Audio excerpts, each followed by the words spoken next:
আসসালামু আলাইকুম ভিউয়ার্স, আমি doctor Kazi Mohammad Rakibul Hasan, orthopaedic consultant হিসেবে কর্মরত আছি।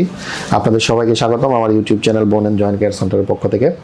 আজকে আমরা খুব সুন্দর একটা জিনিস জানার চেষ্টা করব, সেটা হলো আমাদের যে কোনো জয়েন্ট হঠাৎ করে ব্যথা পেলে বা মচকে গেলে আমরা আসলে কি করি। সহজে মনে রাখার বিষয় হলো রাইস থেরাপি। রাইস মানে কি? আরতে হলো রেস্ট, মানে জয়েন্টটাকে আমাদের বিশ্রাম দিতে হবে। আইতে হলো আইস মানে বরফ, সিতে কম্প্রেশন মানে বরফ কম্প্রেশন দিতে হবে। আর ইতে হলো এলিভেশন মানে হলো জয়েন্টটাকে আমাদের উঁচু করে রাখতে হবে। এটা আমরা 1 থেকে 3 সপ্তাহে চিকিৎসাটা দিব।